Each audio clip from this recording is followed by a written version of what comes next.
जी हमने 25 के करीब एमसीक्यूज देख लिए हैं जी। अ, अब हम बात करते हैं नेक्स्ट जो क्वेश्चन है हमारा। क्वेश्चन नंबर 26 के स्पोनिफिकेशन जो होती है ये याद रखें। स्पोनिफिकेशन का मतलब होता है S for saponification, S for soap formation. तो ये आपके पास इसमें बेस अल्कली यूज करते हैं और ट्राइग्लिसराइड यानी फैटी एसिड यूज कर रहे होते हैं। तो इसमें ज्यादातर ये आपका NaOH यूज करते हैं या फिर KOH यूज करते हैं। ये दो चीजें आप यूज करते हैं। Number of peptide bonds in Deka peptide. अब देखें, दो मॉलिक्यूल मिलते हैं अमाइनो एसिड के तो एक बनता है पेप्टाइड बॉन्ड। अगर आपके दो से एक बन रहा है, 20 मॉलिक्यूल आपके मिलेंगे यानी डेका पेप्टाइड, मतलब उसमें 9 पेप्टाइड बॉन्ड होंगे ना। एक तो लास्ट वाला होगा, वो टर्मिनल एंड पे तो नहीं बनेगा बॉन्ड। तो डेका पेप्टाइड में आपके पास यानी लिंकेज, उसमें डेका पेप्टाइड में लिंकेज वो बता रहे हैं, ठीक है। तो वो आपके पास फिर 9 आपके पास वो बन जाएंगे, ठीक है। अब एम्फोटेरिक की मैंने आप लोगों को बेशुमार मर्तबा ट्रिक बताई थी, अभी भी आपको याद होगी। सुनो, SN, सुनो, लेड, चीन, आलिया, क्यूब, ये मैंने आपको बताई थी। और मेरे जितने भी स्टूडेंट हैं, मुझे नहीं लगता उनका ये क्वेश्चन गलत होना चाहिए। तो ये जो ट्रिक थी जी, ये आपने अप्लाई करनी थी। और यहाँ पर आप देख सकते हैं लेड प्रेजेंट है, तो इट मींस ये आपका एम्फोटेरिक इन नेचर होना था, ठीक है जी।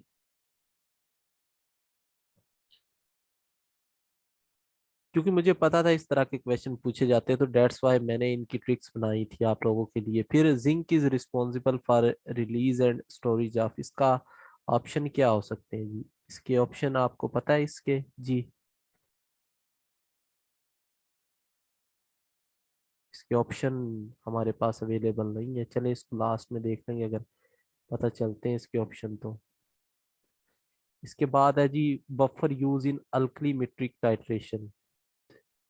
अल्कलीमेट्रिक टाइट्रेशन में कौन सा बफर आप यूज करते हैं जी? ठीक है, हाँ जी, इंसुलिन होगा फिर इसमें। देखिए अल्कलीमेट्रिक टाइट्रेशन, शायद मैंने आपको ये बात पढ़ाई होगी जब हमने लेवलिंग इफेक्ट पढ़ा था, टाइट्रेशंस पढ़ी थी जब हमने। तो अल्कलीमेट्रिक टाइट्रेशन, अल्कली का मतलब होता है वाटर सॉल्युबल बेस। तो नाम से पता चल जाना था कि अल्कलीमेट्रिक टाइट्रेशन में आप NaOH यूज करते हैं, ठीक है जी। इसमें कोई मुश्किल बात नहीं थी। इसके बाद मैंने रिवर्स फेज क्रोमेटोग्राफी भी आपको पढ़ाई थी। मैंने आपको बताया था जब के सारे आपके कंपोनेंट की नेचर ही एक जैसी हो जाए, तो फिर आप कौन सा फेज यूज करेंगे। तो रिवर्स फेज क्रोमेटोग्राफी हमने पढ़ी थी, जिसमें क्या होता है, मोबाइल फेज जो होता है वो पोलर इन नेचर हो जाता है और स्टेशनरी फेज जो होता है वो नॉन पोलर हो जाता है। इसमें रिवर्स फेज डालना था, which chromatography as stationary phase less polar. इसके बाद आपका आता है जी, liquid part of paint is commercially referred as. Merit expected बता देंगे जी लास्ट में। अच्छा, इसमें जो था, आई थिंक सो, इसके मुझे ऑप्शन इसके भी याद नहीं है अभी। चलेंगे, आप लोग लिखिएगा जो रहते हैं MCQs, वो फिर हम लास्ट में डिस्कस करेंगे। जिसके आप लोग मुझे ऑप्शन बताइएगा इसके, उसके मुताबिक हम देखेंगे इसको। फिर ये नेक्स्ट आ जाता है green house gases. Green house gas जो है आपका, ये इसकी बात हम करते हैं जी अभी।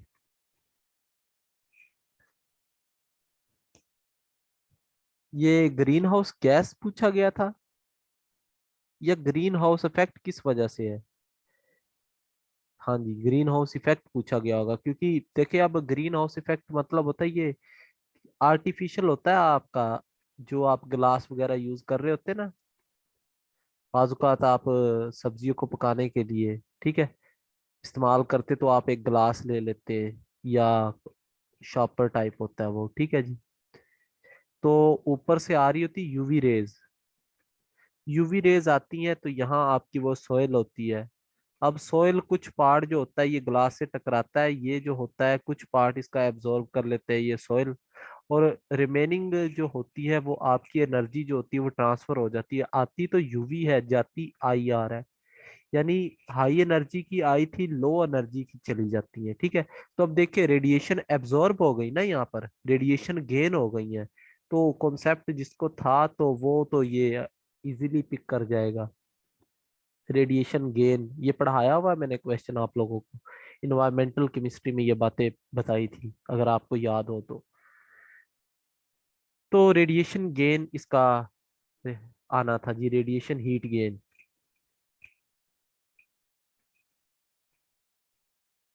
ठीक हो गया। इसके बाद आपका आ जाता है the surface on which sorry glucose absorption decreases due to.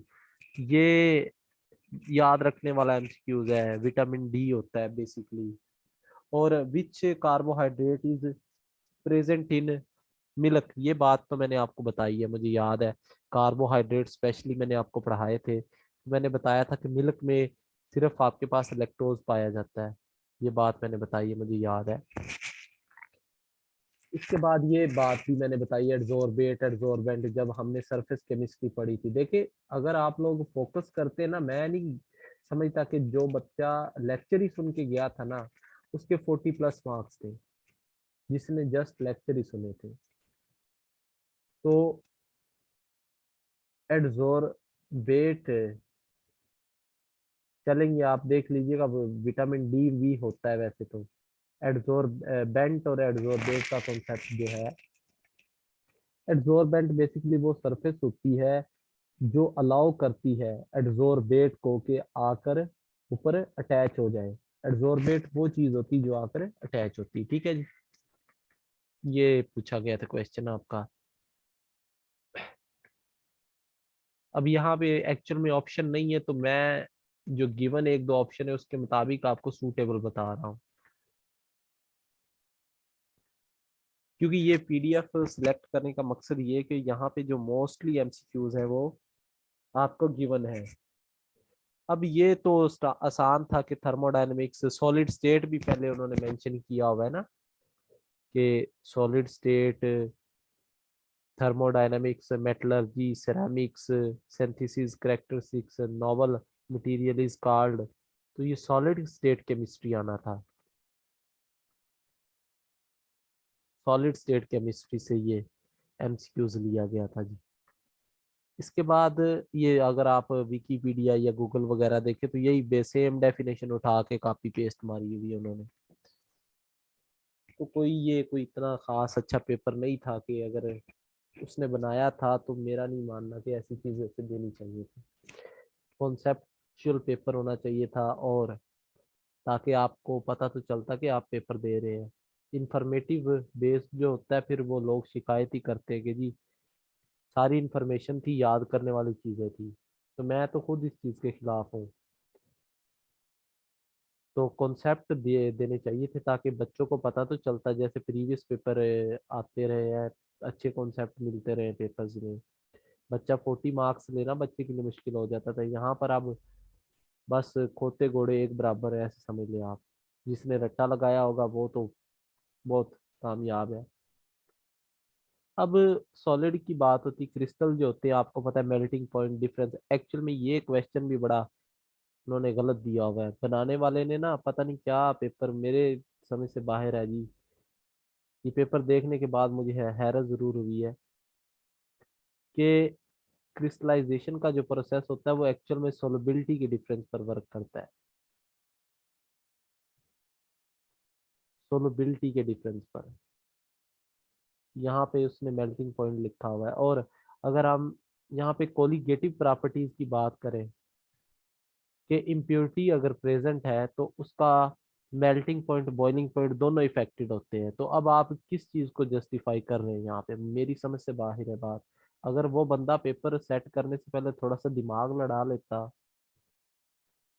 तो अच्छा था, ठीक है जी। अगर वो थोड़ा सा पेपर सेट करने से पहले सोच लेता कि अगर इम्प्योरिटी प्रेजेंट हो, तो आप लोगों ने पढ़ा है उसके कोलिगेटिव प्रॉपर्टीज तो आप लोग वेल नोन है, हमने पढ़ी हुई है कि उसका मेल्टिंग पॉइंट और बॉइलिंग पॉइंट दोनों इफेक्ट करते हैं। तो यहाँ पर मेरे लिहाज से तो मैं सोलबिलिटी को चूज करता, अगर ऑप्शन यहाँ पर गिवन ही नहीं है सोलबिलिटी तो फिर अब मेल्टिंग पॉइंट है। दो ऑप्शन मुझे यहाँ पर नजर में आ रहे हैं, तो मेल्टिंग पॉइंट बेसिकली जो बन रहा है, अदर ऑप्शन तो है नहीं यहाँ पर। के बाद आ जाता है यूएनओ फाउंडेड इन, तो ये 24 अक्टूबर था जी इसमें, ये फेमस क्वेश्चन है। लॉन्ग वॉक ऑफ फ्रीडम, ये नेल्सन मंडेला जब उसने 26 ईयर आई थिंक सो 26 साल उम्र कैद जेल काटी थी, तो तब की बात है कि उसने काफी स्ट्रगल की थी, तो ये बुक फिर लिखी थी। और पीटीआई ने पेंडामिक में जो प्रोग्राम स्टार्ट किया था वो आपको भी पता है, कैश प्रोग्राम था, जिसको उसने एहसास का नाम दिया था। सानिया निश्तर के सपोर्ट किया गया था ये प्रोग्राम, और जिसमें माशाल्लाह से हमारे अमीर तबके ने बढ़ चढ़कर हिस्सा लिया था और खूब पैसे बटोरे थे जी। गरीबों को तो क्या मिलने थे, लेकिन जो अमीर थे वो भी ले रहे थे जी। इसके बाद है हमारे पास abnormality in blood connectivity includes, का ऑप्शन हमारे पास नहीं है, चलो इसको बाद में करते हैं। इसके बाद आ जाता है जी नेक्स्ट हमारे पास 1 gallon is equal to, 1 gallon I think 3.47 होता है, ये भी देख लीजिएगा आप, जनरल नॉलेज का क्वेश्चन है basically. Length of Suez canal, तो ये 192 के अराउंड अबाउट होती है, स्विज केनाल की जो लेंथ होती है आई थिंक सो ये इतनी होती है जहाँ तक मुझे याद है। और इसके बाद क्वेश्चन आता है software use for presentation and communication, तो ये बेसिकली पावर पॉइंट होता है, आपको पता है आप उसमें स्लाइड्स बना रहे होते हैं तो वो पावर पॉइंट की मदद से बना रहे होते हैं, ठीक है। और कैलकुलेशन के लिए आप यूज करते हैं एक्सेल वगैरह को, उसमें प्लस माइनस मल्टीप्लिकेशन डिवीजन और भी बहुत से जो लोगारिथम के जो रूल्स हैं वो भी अप्लाई हो जाते हैं।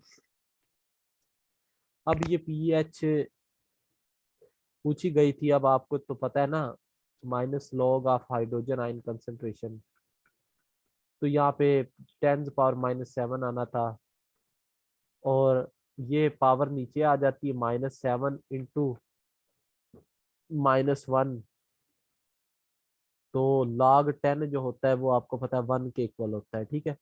अब ये -7 और ऑलरेडी माइनस अवेलेबल था आपके पास, तो ये 7 इसका ऑप्शन आ जाना था, ठीक है जी। तो ये करेक्ट ऑप्शन बनना था इसका। इसके बाद हम नेक्स्ट देखते हैं जी, हमारे पास ब्रॉन्स्टन लोरी का कॉन्सेप्ट बेस, ये आप लोगों को पता है प्रोटॉन एक्सेप्टर होती है बेस, और इंट्रॉपी डेफिनेटली ये बात हमने पढ़ाई है, और ब्रॉन्स्टन लोरी वाली भी बातें मैंने बताई हैं, तो मोस्टली पेपर उसी में से था जो हमने आपको पढ़ाया है। आप लोग इधर ही मौजूद हैं, अगर नहीं पढ़ाया तो फिर भी आप मुझे बताइएगा। इंट्रॉपी के बारे में दो क्वेश्चन थे, मैंने स्टेट फंक्शन और मैं ये तो बहुत अच्छे से आपको पढ़ाया है। थर्मोडायनेमिक्स पूरी हमारे 12 लेक्चर है थर्मोडायनेमिक्स के ऊपर, और उनमें से ये क्वेश्चन पूछे गए हैं। और अगर आपको याद हो फोटो केमिस्ट्री में मैंने दो लॉ पढ़ाए थे आपको, स्टार्क आइंस्टाइन और ग्रोथर एंड ड्रॉपर लॉ। देखिए जितने मैंने आपको चैप्टर बता दिए, ये तो कुछ चैप्टर है, हमने तो पता नहीं क्या क्या चीजें पढ़ी। ग्रोथर एंड ड्रॉपर लॉ मैंने आपको ये दो लॉ पढ़ाए थे, और ये फोटो केमिस्ट्री के बेसिक लॉ होते हैं जी, ये ऑप्शन ठीक था इसका।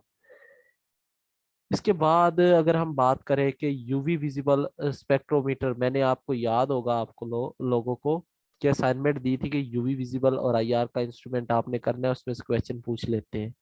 तो देख सकते हैं आप, आपकी नज़रों के सामने है, जिस बंदे ने किया होगा वो डेफिनेटली टंगस्टन फिलामेंट लगाएगा। और वैसे भी बाकी ऑप्शन नहीं बनते थे, सोडियम अगर आपने थोड़ा सा दिमाग, ये ट्रिकी था थोड़ा सा क्वेश्चन, दिमाग लड़ाया हो तो सोडियम जो होता है वो 569 की वेवलेंथ देता है, जबकि यूवी विजिबल के लिए रेंज होती है 200 से 800 नैनोमीटर तक, तो ये तो सिंगल वेवलेंथ दे रहा है ना, तो कैसे आप उसको यूज कर सकते हैं। यूवी के लिए तो आपको चाहिए 200 से 800 तक। तो डेफिनेटली टंगस्टन फिलामेंट जो होता है इसका वाइड टेम्परेचर रेंज होती है और इसको आप यूवी लैंप में यूज करते हैं। इसके बाद आ जाता है मैक्सिमम मैग्नेटिक मोमेंट। अच्छा जी, ये क्वेश्चन ही नहीं ठीक। यहाँ पे ना लो स्पिन कॉम्प्लेक्स की भी बात की हुई थी और साथ उन्होंने लिखा हुआ था मैक्सिमम मैग्नेटिक मोमेंट भी। अब लो स्पिन का मतलब होता है कि इनर डी ऑर्बिटल यूज होगा D2sp3 ऑक्टाहेड्रल के केस में, और हाई स्पिन का मतलब होता है आउटर डी ऑर्बिटल यूज होगा sp3d2। तो अगर आप लो स्पिन का कॉम्प्लेक्स बनाना चाह रहे हैं तो आपके पास वो पेयरिंग फॉर्म में सारे हो जाएंगे। अब मुझे कोई बताएगा क्रोमियम का एटॉमिक नंबर कितना होता है जी?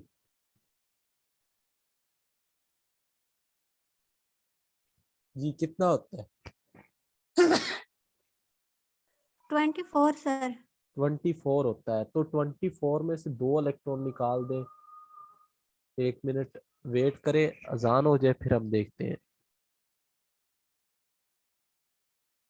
जी तो हम बात कर रहे थे कि आपके पास ये 22 को अगर आप इलेक्ट्रॉनिक कन्फिग्रेशन देखें इसकी, आर्गोन जो होता है वो 18 हो गया।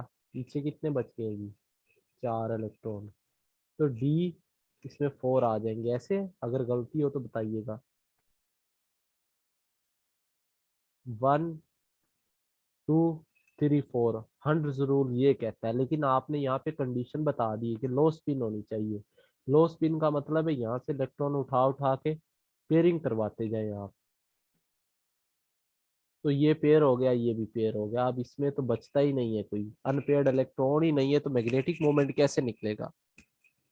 ठीक है जी, ये सिचुएशन हो रही थी। तो इट मींस ये क्वेश्चन को इतना ऑथेंटिक नहीं बन रहा, याद रखें ये। एक्सक्यूज मी सर, जी ये क्वेश्चन में बेसिकली उन्होंने पूछा ये था कि ऑक्टाहेड्रल हमारे पास ज्योमेट्री है और हमने बतानी है कि लो स्पिन के साथ कॉम्प्लेक्स है और वो कौन सा इसमें मेटल इन्वॉल्व है। तो सर यहाँ पे अगर सबकी इलेक्ट्रॉनिक कॉन्फ़िगरेशन लिख के देखें ना, तो यहाँ पे क्रोमियम+2 जो है ना, इसी में है। पता क्यों? जब लो स्पिन तब होती है जब कोई स्ट्रॉन्ग फील्ड लिगेंड हो, हाँ तो वो जी, क्या करवा देगा? पेयरिंग करवा देगा पेयरिंग वही और बात कर रहे हैं। डायमैग्नेटिक प्रॉपर्टीज की वजह। जी जी, तो इस लिहाज से उन्होंने पूछा हुआ था तो ये क्वेश्चन। आप और इसमें मुझे एक बात और बताएं साथ ना, ही साथ मैग्नेटिक मोमेंट निकालना आता है आपको? Yes sir, √10 × n+2। हाँ जी, तो इसमें मैग्नेटिक मोमेंट हाई है उसका, मैक्सिमम मैग्नेटिक मैंने मोमेंट। सर पेपर के दौरान वैसे ये नहीं था सॉल्व किया, मतलब कि मैग्नेटिक मोमेंट नहीं निकाला। मेरे ख्याल में सर मैग्नेटिक मोमेंट के वर्ड भी नहीं था वहां लिखा हुआ। नहीं जस्ट नहीं उन्होंने ये नहीं पूछा हुआ नहीं, था ये कि गलत एक बात आप कॉम्प्लेक्स कर ऐसा रही है। है। इसमें मैक्सिमम मैग्नेटिक मोमेंट भी लिखा हुआ था ये। तो मैक्सिमम तो बेटा नहीं है ना, इसमें तो √0 जीरो मैग्नेटिक मोमेंट आ रहा है। नो सर, क्वेश्चन ये था कि उन्होंने बोला हुआ था कि ऑक्टाहेड्रल कॉम्प्लेक्स है, उसमें कौन सी मेटल इन्वॉल्व है जो लो स्पिन के साथ है। तो लो स्पिन शो कर रही थी नहीं कि नहीं, इसमें कोई आप ऑक्टाहेड्रल का क्वेश्चन ही गलत कनेक्शन कर रही हैं आप। है। क्वेश्चन ही गलत बता रही हैं बेटा आप। वैसे सर जो सूटेबल्स है ना, जैसे मैंने अपना कंसेप्ट चलाया था तो उनमें अपना बाकी आपका तीनों में नहीं कौन था सा अप्लाई हो है? रहा, क्रोमियम में आ रहा था। मैं वही बात बता रहा हूँ ना, ना ही क्रोमियम बन रहा है ना बाकी 3 बन रहे हैं। ठीक है, तो ये रीजन है। ये जो आपका ऑप्शन है ना, इसमें से कोई भी सूटेबल नहीं है। तो डेट्स वाई हम ये बात कर सकते ही नहीं है कि ये ऑप्शन ठीक होगा। जी जी बिल्कुल है, ये क्वेश्चन उन्होंने शायद आपका टाइम वेस्ट करने के लिए दिया था। सर देखिए ना, उन्होंने ये बोला है कि हमारे पास एक ऑक्टाहेड्रल कॉम्प्लेक्स है, उसमें कौन सी मेटल है। तो उन्होंने साथ में ये भी तो कंडीशन बता दी कि लो स्पिन हो रही है। लो स्पिन वही आएगा लिखा मेटल के हुआ आके, था। कौन पेयरिंग करेगा? स्ट्रॉन्ग पहले फील्ड लिगेंड मैडम आएगा, आप तो वो पहले क्या करेगा? ये तो देख लेना। और सबसे पहली बात ये मैक्सिमम मैग्नेटिक मोमेंट जो इस दोनों कंडीशन को फॉलो करता होगा। अब आप क्या कहती हैं कि क्रोमियम जो है वो मैक्सिमम मैग्नेटिक मोमेंट रखता है जी? वैसे सर मुझे लगता है ये इसका मैग्नेटिक मोमेंट भी निकल आएगा। अगर निकालना चाहें तो वैसे मैं सॉल्व करके अगर कहते तो मैं नहीं शेयर कर दूंगी। मुझे लगता है निकल आएगा निकल, इसका भी, क्योंकि इसका और किसी की मैग्नेटिक सिचुएशन मोमेंट बन रही थी बेटा जहाँ पे पेयरिंग और लो स्पिन हो। अभी आपके सामने ही है। अभी क्या आप आपके सामने निकाल देना, ये देखिए इसमें 4 इलेक्ट्रॉन थे, हमने उसे पेयरिंग करवा दी है। आपके अकॉर्डिंग भी पेयरिंग होती है, हमारे अकॉर्डिंग भी पेयरिंग होती है।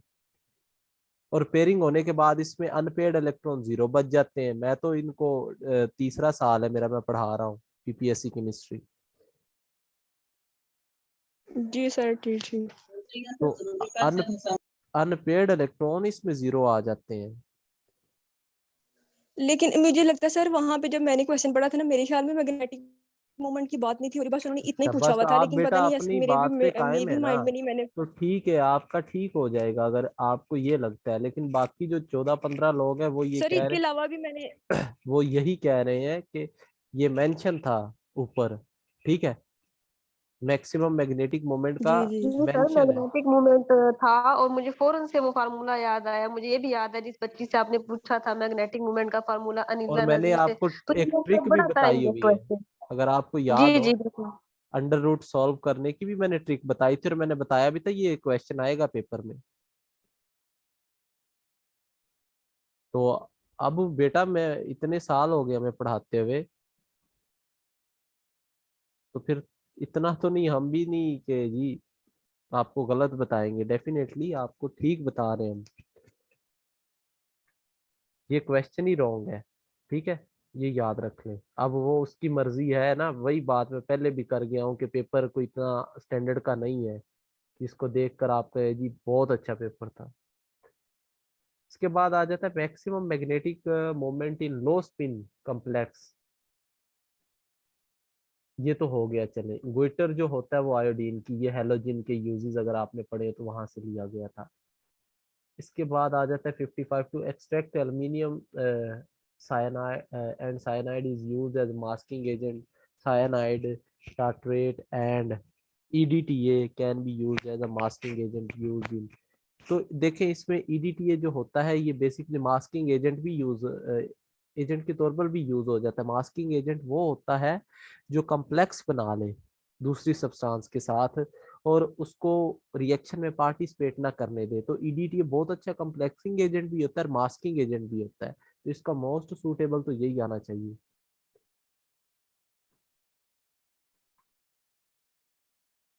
ये बातें भी हमने पढ़ी हुई हैं वैसे, मास्किंग एजेंट और डी मास्किंग की मैंने टाइट्रेशन में से आपको, सॉरी, हाँ जी, टाइट्रेशन की में से ही पढ़ाई थी आपको जब कम्प्लेक्सोमेट्रिक टाइट्रेशन हम कर रहे थे, तो वहां मैंने मास्किंग और डी मास्किंग का कॉन्सेप्ट भी दिया था।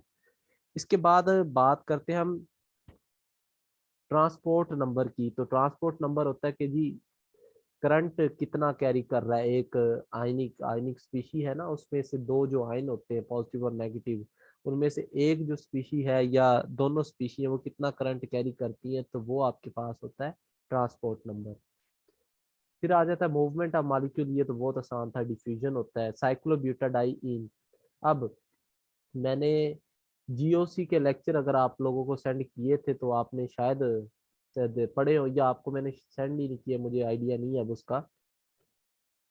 तो वहां पे मैंने एक ट्रिक बताई हुई थी, CRO CRE, यानी पहला है साइक्लिक होना चाहिए, दूसरी बात होती पूरी रिंग में रेजोनेंस होनी चाहिए, रेजोनेंस होनी चाहिए। देखिए मैं तो अपने बच्चों को बहुत अच्छे से ट्रिक से समझाता रहा हूँ, और वो सारे, मुझे उम्मीद है इंशाल्लाह बहुत से लोग यहाँ पे कामयाब होंगे।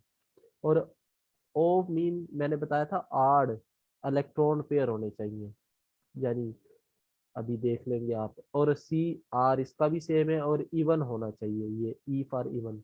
अब तो इवन होगा तो वो एंटी एरोमेटिक होगा, आड होगा तो वो एरोमेटिक होगा। अब आप लोग देख सकते हैं कि ब्यूटाडाइन में क्या है, पूरी रिंग में रेजोनेंस भी है, साइक्लिक भी है, रेजोनेंस भी है और इवन भी है। आप देख सकते हैं दो डबल बॉन्ड है, तो it mean this is your anti aromatic compound. ठीक हो गया जी, ये एंटी एरोमेटिक होगा फिर। और जो दोनों को नहीं फॉलो करेंगे वो नॉन एरोमेटिक हो जाएंगे, जो इन दोनों कंडीशन को फॉलो नहीं करेंगे वो नॉन एरोमेटिक हो जाएंगे।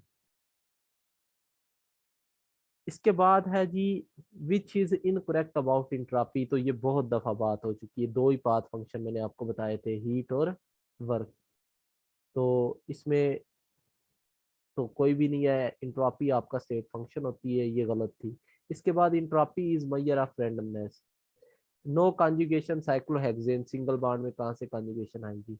अब ये बात मैंने आपको बताई हुई है, अगर आपको याद हो मैंने बर्च रिडक्शन का एक रिएक्शन बताया था जी, याद है आप लोगों को? बर्च रिडक्शन बताई थी मैंने। लिंडलार्स कैटलिस्ट जहां पर आपको पढ़ाया था वहां पर बर्च रिडक्शन का वर्ड बताया था कि इससे आप ट्रांस अल्कीन, ट्रांस क्यों बनती है, मैंने ये भी बताया था कि सोडियम इज अ मेटल और मेटल के पास हाई इलेक्ट्रॉन डेंसिटी होती है। जब वो अप्रोच करता है तो रिपल्शन होती है, रिपल्शन होने की वजह से उनका प्लेन चेंज हो जाता है। ठीक है, उनका प्लेन चेंज हो जाता है, तो दैट्स वाई वो आपके पास ट्रांस अल्कीन देते हैं।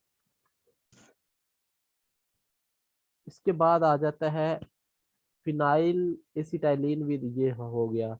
अच्छा, ये प्यूरिन जो होता है इसमें दो होती है ना, आई थिंक सो, ये दो ही होती होंगी।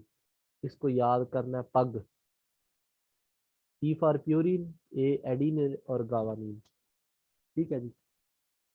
और दूसरी को याद करना है उसको टक, टी यू सी टक, उसमें तीन होती है, थायामिन, यूरासेल और साइटोसिन। उसको टक से याद कर सकते हैं, इसको पग से। तो ये तरीकेकार होता है, आप अपनी माइंड में रखें, क्योंकि ये रट्टे वाली चीजें हैं, मैं तो बड़ा इस चीज से नफरत करता हूँ। इसके बाद है cholesterol is transfer through transfer to hepatic liver by, LDL होता है आई थिंक सो। आप लोग भी गाइड कीजिएगा क्योंकि बायोकेमिस्ट्री का एमसीक्यूज है और इतनी ज्यादा मुझे अच्छी नहीं आती बायोकेमिस्ट्री। एलडीएल होगा ऑप्शन। तो इसके बाद ये इजी था क्वेश्चन, प्रोटीन वाले में से था, क्योंकि अमाइनो एसिड ही ऐसी चीज होती है जिसमें NH2 और COOH दोनों ग्रुप प्रेजेंट होते हैं, तो इसमें तो प्रोटीन बफर यूज होना था। ये ऑप्शन आपका प्रोटीन बफर ही आएगा। इसके बाद आ जाता है ओजोन इज डिप्लीटेड, ये भी हमने पढ़ा हुआ है, क्लोरोफ्लोरोकार्बन यहाँ पर यूज होते हैं। फिर 135, ये 13.54 value of R racemic mixture find, ये कोई इसका क्लियर नहीं है यहाँ पर स्टेटमेंट। अच्छा, ऑप्टिकल आइसोमर मैंने आपको पहले भी बताया था, याद होगा ना आपको, इनैंशोमर पढ़ाए थे मैंने, तो मैंने आपको बताया था उनकी सारी प्रॉपर्टी सेम होती है, लेकिन मैंने आपको ये बकायदा बात बताई थी कि उनमें डिफरेंस किसमें आता है, ऑप्टिकल प्रॉपर्टीज में। मतलब मैंने आपको बताया था उनकी जो लाइट की कैपेसिटी होती है, आप कह सकते हैं रोटेशन में उनमें डिफरेंस आता है, पोलराइज्ड लाइट जो होती है उसमें डिफरेंस आता है कि वो उसको किस तरह से रोटेट करवा रहे हैं, इधर राइट या लेफ्ट करवा रहे हैं। तो ये पोलराइज्ड लाइट आना था। क्रिस्टलाइजेशन का आई थिंक हम पहले भी देख चुके, ये डबल आ गया क्वेश्चन। विच इज अनसैचुरेटेड, देखे पामेटिक P फॉर 15, मैंने तो ऐसे याद किया, P for 15, stearic S for 17। ठीक है, तो 15 और 17 और 7 कार्बोक्सिलिक एसिड भी लग जाए तो ये तो अनसैचुरेटेड हो जाएंगे ना, क्योंकि अल्केन का फार्मूला बन जाता है। जबकि ओलिक, अगर आप याद रखें, ऑयल फार्मिंग, ऑयल फार्मिंग कौन से होते हैं जी, सैचुरेटेड होते हैं अनसैचुरेटेड होते हैं? तो यहाँ, अनसैचुरेटेड। हाँ जी, तो नाम से पता चल जाना था। तो ऑयलीफिन जो होते हैं, ऑलिक एसिड, तो ये ऑयलिक इसी से निकला ना, ऑयल फार्मिंग है। तो डेट्स वाई ये आसान था क्वेश्चन, अगर आप नाम से ही देख लेते तो। इसके बाद वेरिएबल ऑक्सीडेशन रेट, ये बातें हमने पढ़ी हुई, ट्रांजिशन एलिमेंट होते हैं। वैल्यू ऑफ के गिवन, हाँ ये तो बहुत आसान था, फर्स्ट ऑर्डर की वैल्यू दी हुई थी आपको, मैंने फार्मूला बताया हुआ है, यूनिट कैसे निकालने हैं, मोल पर डीएम क्यूब 1 - n पर सेकंड। और मैंने ये सेशन स्टार्ट में ही बता दिया था कि इसमें से बेटा क्वेश्चन आते हैं, और देखें आया भी है। देखिए टीचर जो होता है उसे पता होता है, आखिर हम तीसरा साल है मेरा, मैं पढ़ा रहा हूँ पीपीएससी। तो डेट्स वाई ये जो क्वेश्चन है ये आने ही होते हैं।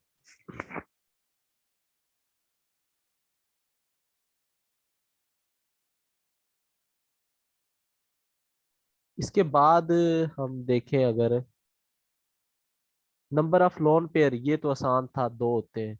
SN2, ये भी बातें मैंने आपको बताई थी, बताया था कि आयोडाइड जो होता है ये गुड लिविंग ग्रुप भी होता है और गुड बेस भी होता है, ये याद हो अगर आपको। स्पेसिफिक टर्म बताई थी मैंने आपको, गुड लिविंग ग्रुप भी है और गुड बेस भी है। ये दोनों बातें मैंने आपको बताई थी। गुड न्यूक्लियोफाइल भी होता है और गुड लिविंग ग्रुप भी होता है। तो आयोडाइड वाला जो था ये अच्छी तरह से लीव कर जाएगा और इसलिए ये ज्यादा देगा। और ये नीचे वाला तो कैलकुलेशन थी, वो आप लोग कर सकते थे कैलकुलेशन। इसके बाद हम बात करें कंसंट्रेटेड कास्टिक सोडा, ये भी मैंने आपको पढ़ाया हुआ है। जहां मैंने सॉल्वे प्रोसेस का एक आपको याद होगा ना, कैब रूल बताया था, अल्कली मेटल में कैब रूल बताया था, CAB। तो वहां से भी क्वेश्चन आया हुआ है, आप देख लें कि सोडियम कार्बोनेट की प्रिपरेशन मैंने बताया था सॉल्वे प्रोसेस से होती है, और कैब रूल बताया था कि कैल्शियम कार्बोनेट लेनी है, एसिड डालना है, फिर आपने क्या करना है, जो कैब रूल था वो आप ब्राइन डालेंगे। ठीक है, तो ये सारी बातें हमने देखी हुई थी उधर। सीमेंट स्ट्रेंथ, ये क्वेश्चन ही नहीं दिया हुआ कोई। इसके बाद है जी क्रोमेटोग्राफी। ये जो 78 MCQs अभी देखा है, अगर किसी को इसके ऑप्शन पता है तो ये पूछ ले, अगर डिस्कस कर ले इसको। चलें, ये हो जाएगा बेटा। नेक्स्ट है जी क्रोमेटोग्राफी 79 बेस्ड ऑन साइज। अब साइज में आ गए तो साइज एक्सक्लूजन क्रोमेटोग्राफी मैंने आपको पढ़ाई हुई है। अब कोई बच्चा मुझे ये नहीं कह सकता कि सर हमने क्रोमेटोग्राफी नहीं पढ़ी। अगर आपने मेरी जो पढ़ाई हुई क्रोमेटोग्राफी थी सारी टाइप, मैंने HPLC GC आपको हर किस्म की क्रोमेटोग्राफी पढ़ाई हुई थी, 1D 2D। तो अगर आपने वो पढ़ी हुई थी तो आप ये सॉल्व कर सकते थे इजीली। और साइज एक्सक्लूजन का तो मैंने बताया था भी कि स्मॉल साइज के पार्टिकल पहले आएंगे और ये सारी चीजें। ये पैरानॉर्मल है, इसका मतलब है सुपर नेचुरल। गुल खिलाना का मतलब होता है बुरा काम करना, अजीब काम करना। केमिकल इक्विलिब्रियम हमेशा डायनामिक, ये तो स्टार्ट में मैंने बता दिया था।